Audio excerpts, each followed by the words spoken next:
رمضان مبارک اس سال کی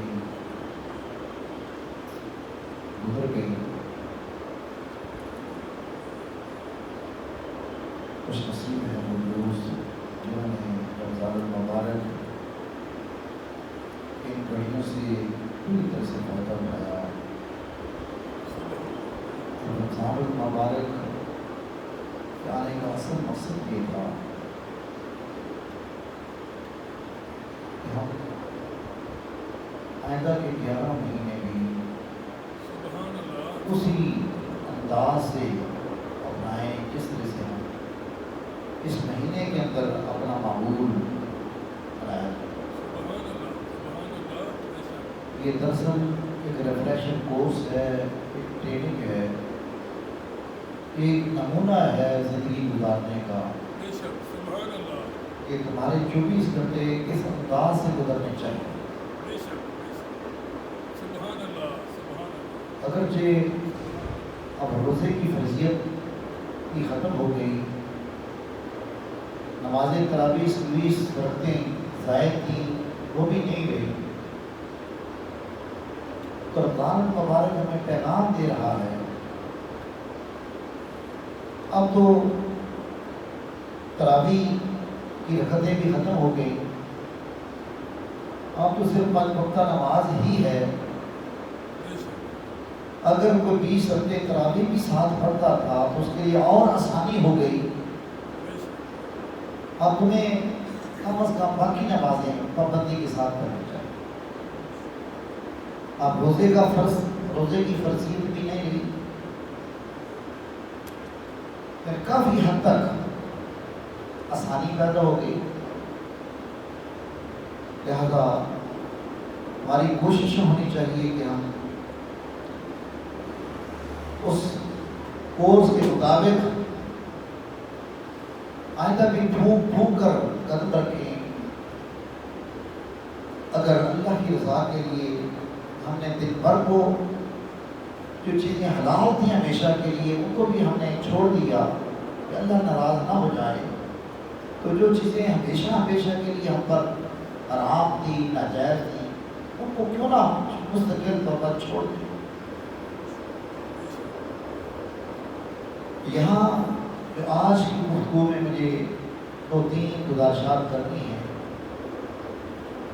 ان میں سے ایک یہ بتانا تھا کہ روزہ پورے سال میں صرف ایک ماہ کے لیے آتا ہے.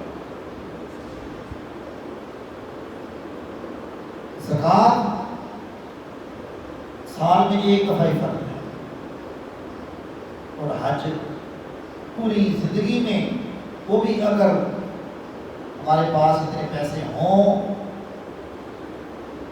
کہ ہم پر حج کی فرضیت لاگو ہوتی ہو، اس صورت میں فرض ہے.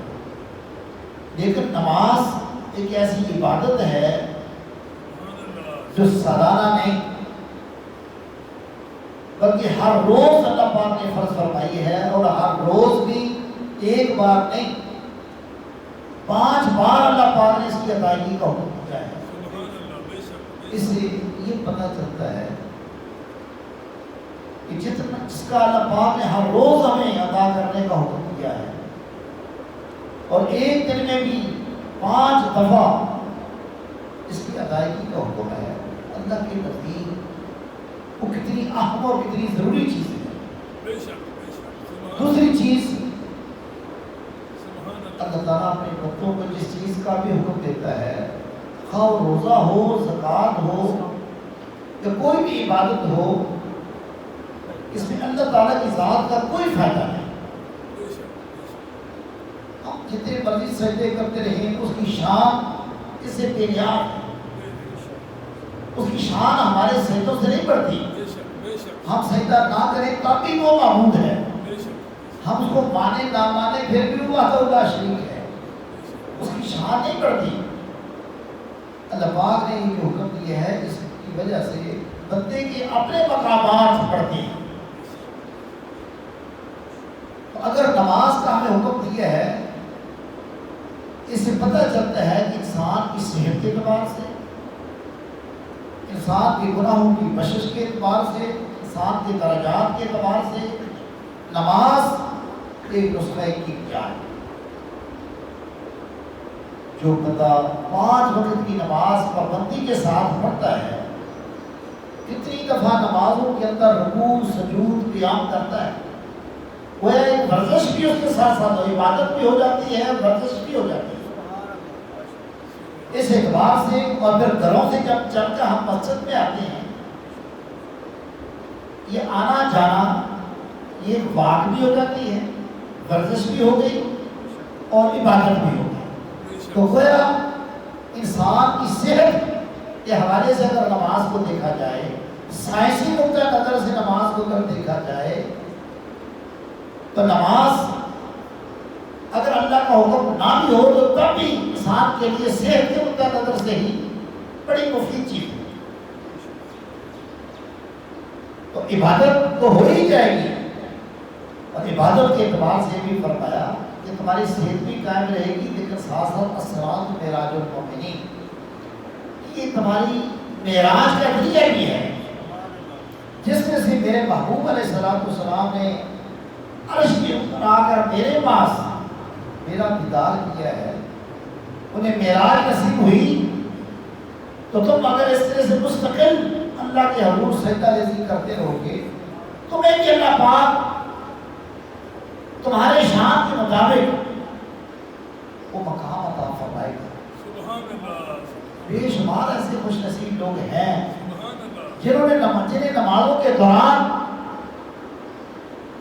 بہت کچھ دیکھنا بھی نصیب ہو گیا۔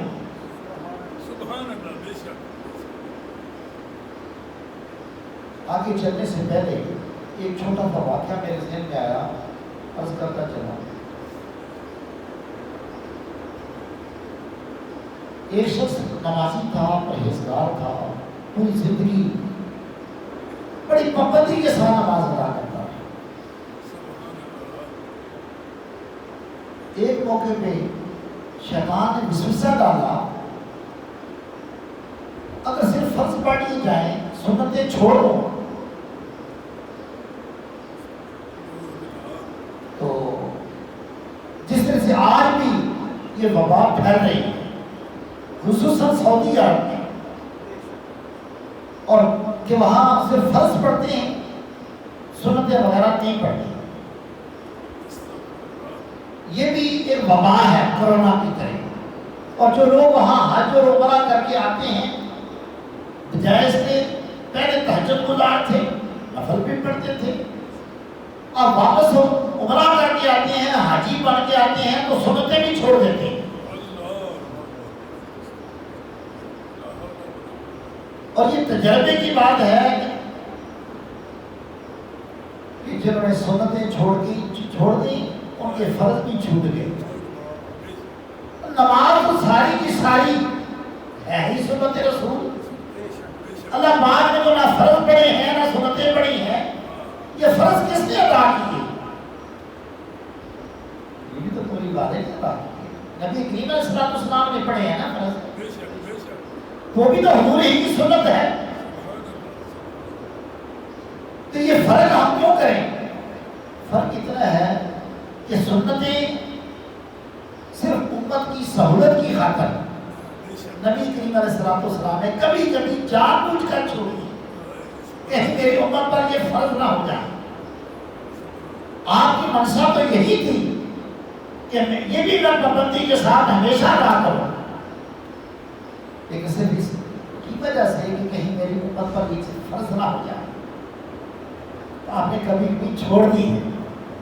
جسے نماز تراویح آپ نے 3 دن پہلے پڑھی اور چوتھے دن جا رہے تھے پڑھنے کے لیے پھر واپس ہو رہے ہیں، کیونکہ آپ کو اشارہ ملا کہ محبوب اگر آج بھی تم نے پڑھ دی تو تیری ادا مجھے اتنی پسند آئے گی کہ میں تجھے نمازوں کی طرح سے بھی فرض کر دوں گا.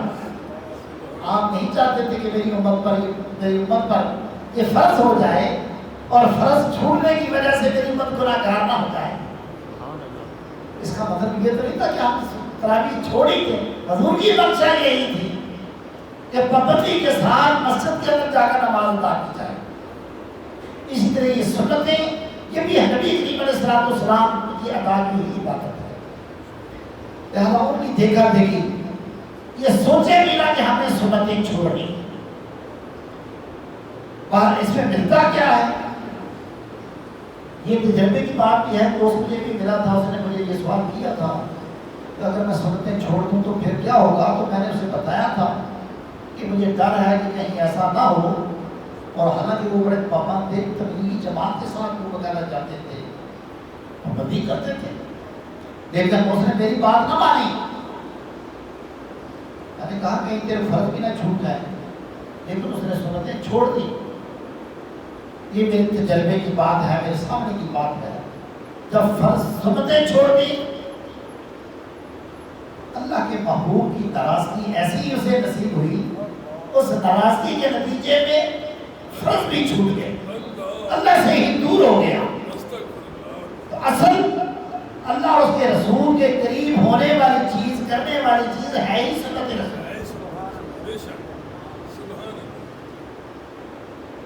سفر میں ہمیں اجازت ہے، اگر وقت نہیں ہے کوئی اور عذر ہے تو ہم سنتیں چھوڑ سکتے ہیں. لیکن اللہ کے بندوں کی شان ہے، محبوب اور مقبول بندوں کی شان یہ ہے کہ سفر کے دوران بھی کوشش کرتے ہیں کہ ہماری سنتیں تو سنتیں رہ گئی، ہماری بچت بھی نہ چھوٹے. ہمیں صاحب عزیمت ہونا چاہیے، ان لوگوں کے راستے کو اپنانا چاہیے.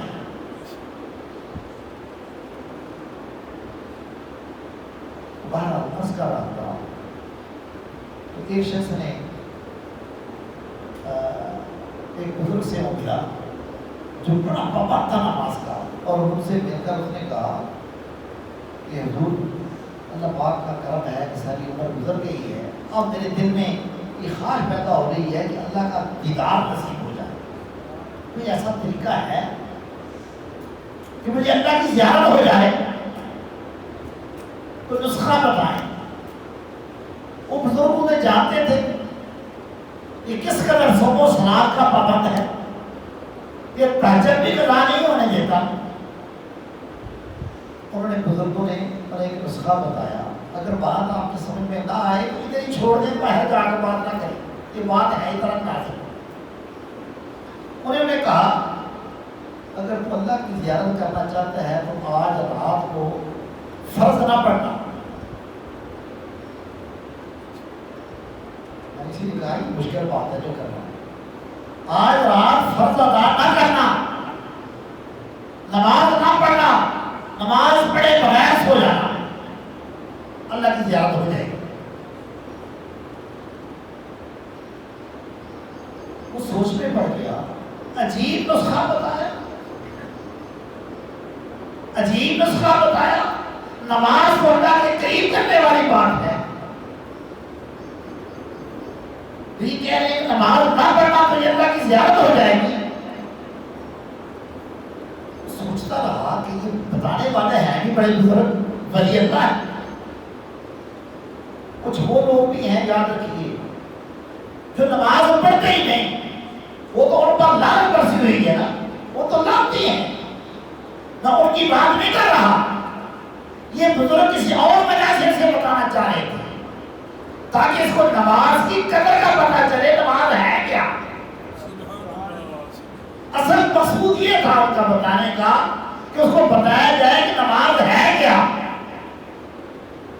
نماز تو پڑھتا تھا لیکن ابھی تک نماز کی عظمت سے واقف نہیں تھا کہ نماز کا مقام ہے کیا۔ اس کو نماز کا مقام بتانا مقصود تھا۔ تو یہ بھی کسی اللہ والے کے پاس بیٹھنے سے ہی نصیب ہوتی ہے چیز، ورنہ باوقات ساری زندگی نمازیں پڑھنے والا کسی ایسے بدبخت کے ساتھ بیٹھ جائے، دوستی ہو جائے، اس کی اگلی نمازیں بھی چھوٹ جائیں۔ اگر ہم چاہتے ہیں کہ ہماری نمازوں کے اندر رنگ پیدا ہو تو پھر اللہ والوں کے پاس بیٹھا کریں۔ انہوں نے کہا کہ آج رات نماز پڑھے بغیر سو جائے، اللہ کی زیارت ہو جائے۔ سوچتا رہا، ساری زندگی گزر گئی، بچپن سے لے کر آج تک نماز نہیں چھوڑی، آج نماز چھوڑ دو، یہ کیسی بات تم نے بتائی؟ یہ تو مجھ سے ہو نہیں سکتا، یہ مجھ سے ہو نہیں سکتا، کیونکہ نماز اس کی غذا بن چکی تھی۔ یہ نمازیں انہیں سے چھوٹتی ہیں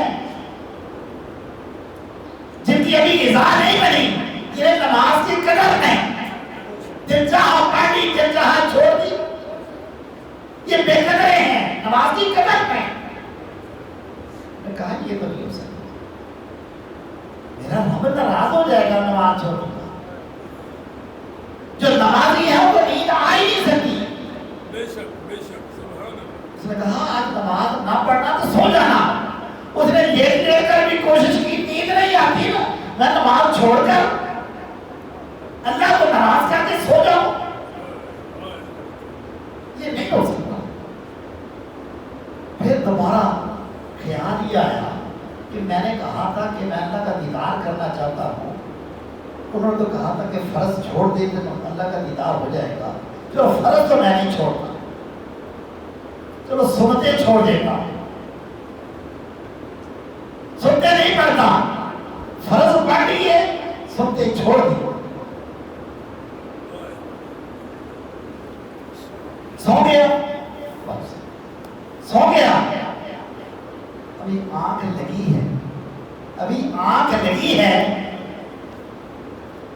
مدینے کے راستے کھل گئے اور بدوہا کا مکڑا سامنے آ گیا۔ حضور مسکرا کے پوچھتے ہیں ساری زندگی گزر گئی تیری سنتیں ادا کرتے ہوئے، آج فرض پڑھ لیے میری سنتیں بھول گیا، میری سنتیں چھوڑے بغیر چھوڑ کر ہی سو گیا، تجھے نیند کیسی آ گئی؟ میری سنتیں چھوڑ دی، اٹھا، اٹھانے والوں نے اٹھا لیا، یعنی بھی لگی ہوئی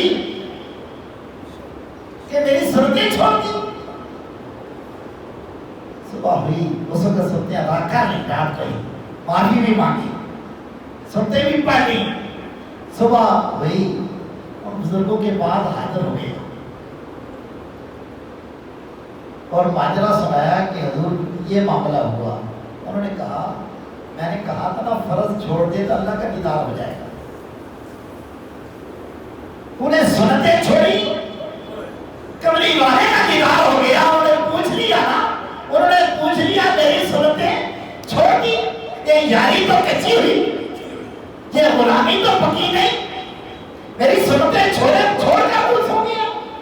اگر آج تو فرض چھوڑ دیتا تجھے رب پوچھ لیتا کہ میرے فرض کیوں چھوڑ دیے، تجھے دیدار نہیں ہو جاتا، تو نہیں جانتا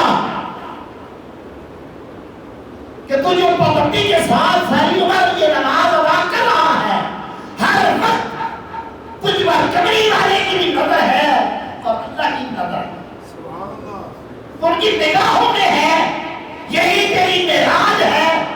تجھے آج یقین دلانا تھا، آج ایک نماز چھوٹی ہے، تیری اسے بات پرست ہو گئی ہے، معلوم ہوا تو خاصوں میں تجھے وہ قرب نصیب ہے۔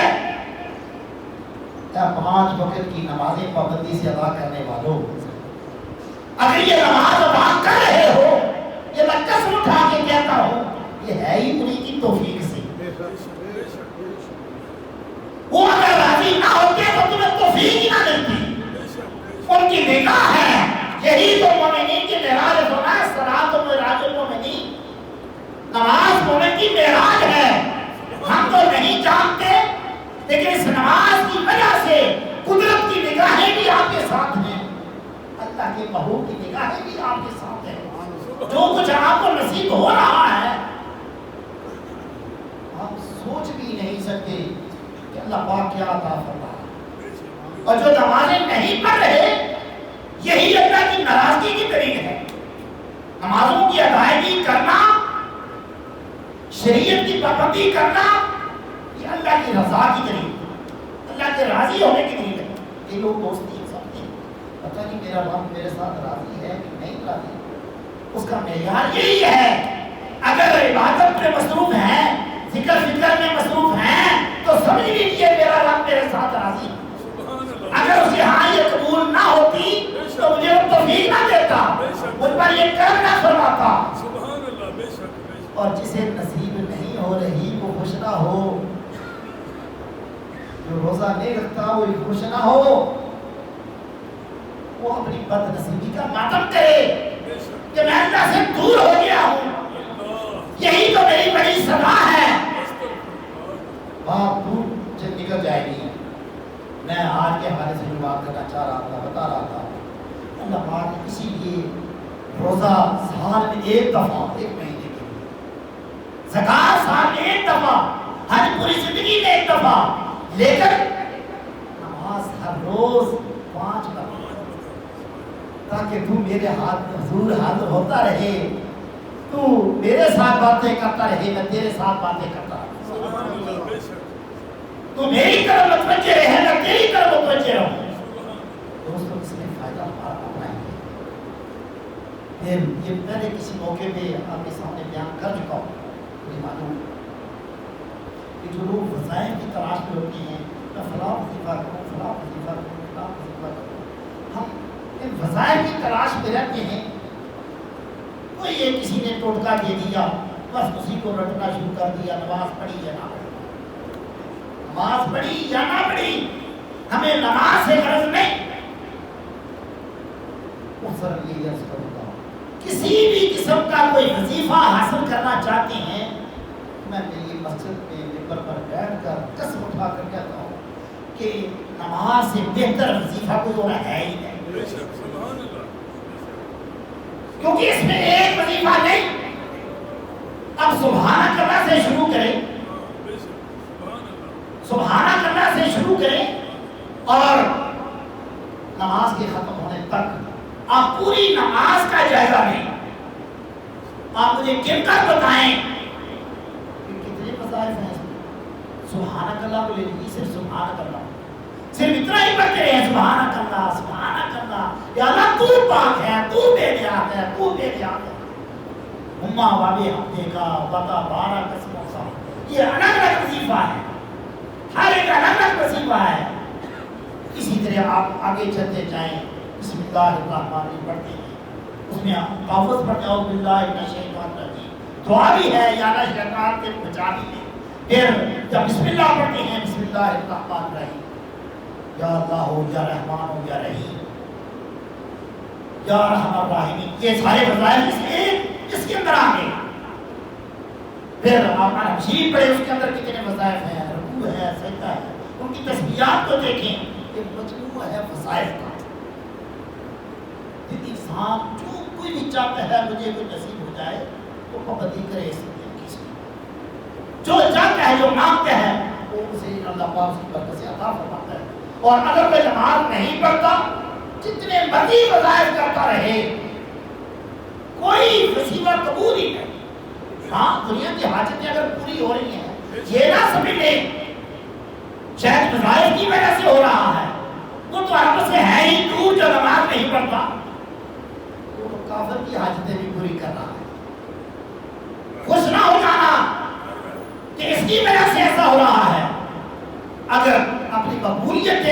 پہ ہو، رب کی رضا دیکھنا چاہتے ہو تو یہ دیکھو کہ مجھے نماز کی توفیق ہے، نصیب ہے یا نہیں ہے۔ نماز کے بارے میں نبی کریم علیہ السلام نے ارشاد فرمایا بین العبد والکفر ترک الصلاۃ، مومن اور کافر کے درمیان فرق کرنے والی چیز ہے ہی نماز، کہ مومن کی اصل پہچان ہے ہی نماز۔ اگر کوئی نمازی ہے تو سمجھ لیجیے مومن ہے، اگر نماز نہیں پڑھتا تو سمجھے ایمان میں کمزوری ہے۔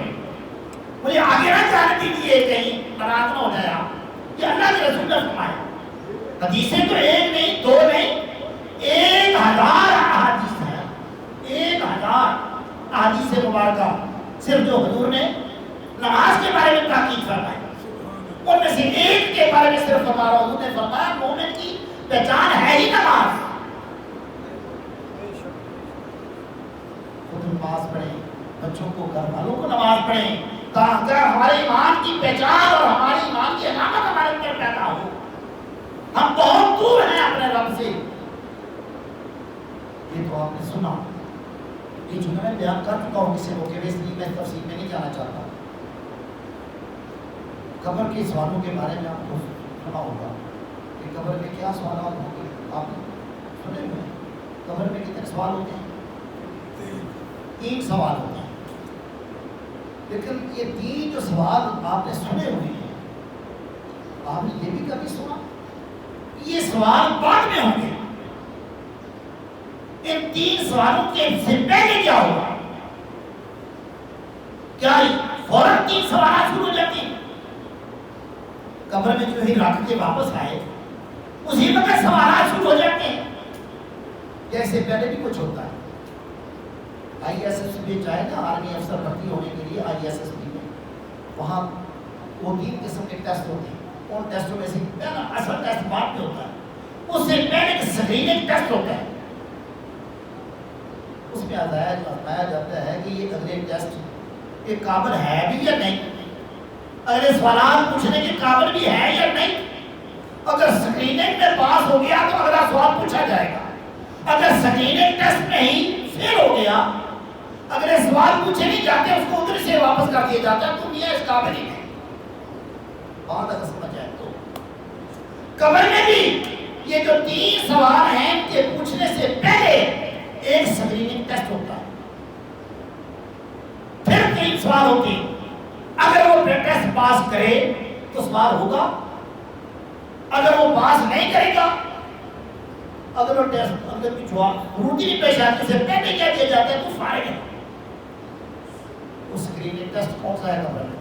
اس میں یہ کبھی حدیث سے مبارک ہے، وہ پہلا ٹیسٹ کون سا ہوتا ہے؟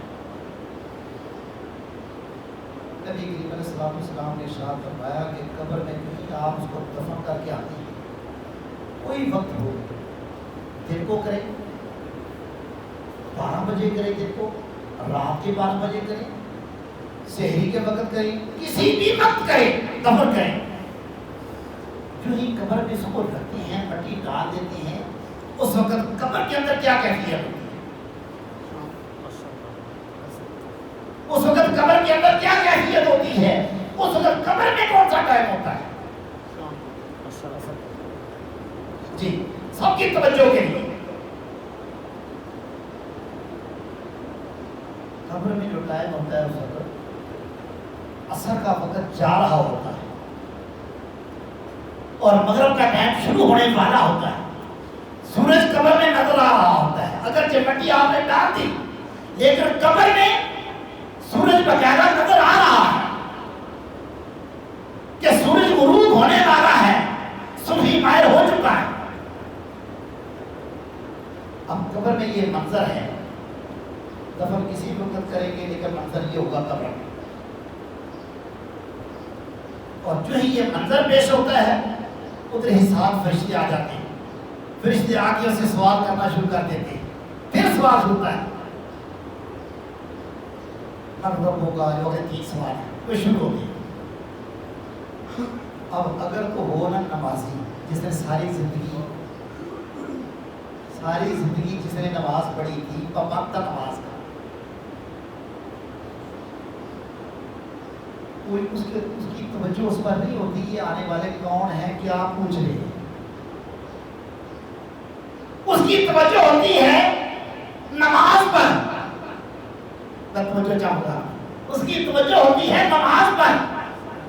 جو ہی وہ دیکھتا ہے سورج غروب ہونے والا ہے، عصر کی نماز ابھی میں نے نہیں پڑھی، سامنے فرشتے آ کر اسے پوچھنا شروع کر دیتے ہیں. وہ آگے سے یہ کہتا ہے مجھے نہیں معلوم تم کون ہو، تم بیٹھو انتظار کرو پہلے میں نماز پڑھوں. بات سمجھ میں نہیں آئی؟ تم انتظار کرو، میں بعد میں آپ سے بات کروں گا. میری کہیں نماز نہ رہ جائے، نماز کہیں قضا نہ ہو جائے، مجھے پہلے نماز پڑھنے دو، کہیں سورج غروب نہ ہو جائے، میری نماز نہ رہ جائے. وہی فرشتے جو اسے سوال کرنے لگے تھے بتا تیرا رب کون ہے، وہ فرشتے مبارک کہتے ہیں اسے تجھے مبارک ہو، تجھ سے سوال پوچھنے کی ضرورت ہی نہیں، تو بغیر سوال کرنے کے ہی تو پاس ہے. یہی تو پوچھنا تھا نا تیرا رب کون ہے، یہی تو پوچھنا تھا نا تیرا دین کیا ہے، یہی تو پوچھنا تھا نا کہ یہ ظلموں والا کون ہے. معلوم ہوتا ہے تجھے رب کی بھی پہچان ہے، تجھے دین کی بھی پہچان ہے، تجھے غلامی مصطفیٰ کا بھی پتہ ہے، اسی لیے تو تجھے نماز کی فکر ہے. دنیا نے پہچانتا تھا رب کو، دین کو، اسی لیے تو تجھے نماز کی یہاں بھی فکر ہے. تجھے نہ قبر کی فکر ہے، نہ فرشتوں کی فکر ہے، نہ سوال جواب کی فکر ہے، تجھے فکر ہے میری نماز نہ رہ جائے.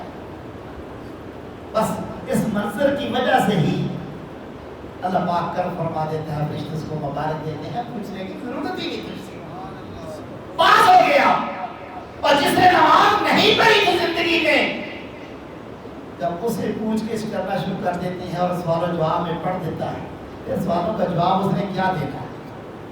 فرشتے کہتے ہیں تجھے جب تجھے نماز کی فکر نہیں تھی، اسی سے پتہ چل گیا تجھے اپنے رب کی کتنی پہچان تھی، تجھے دین کتنی دلچسپی تھی. وہ ایک کاروائی صرف ہوتی ہے، پھر وہ ویسے ہی ہو چکا ہوتا ہے. لہذا قبر میں اگر ہم چاہتے ہیں کہ اس کی پریشانی سے بچ جائیں، قبر کے سوال و جواب سے بھی بچ جائیں، اس کے بچنے کا بہترین نسخہ 5 وقت کی نماز ہے. پابندی کے ساتھ اسے ادا کریں. اس کے بارے میں نے کچھ گزارشات اور بھی کرنی تھی، لیکن کچھ اس کے بارے میں مسائل بتانے تھے، تو اگلے جمعہ اس کے متعلق میں تھوڑی سی گفتگو کروں گا.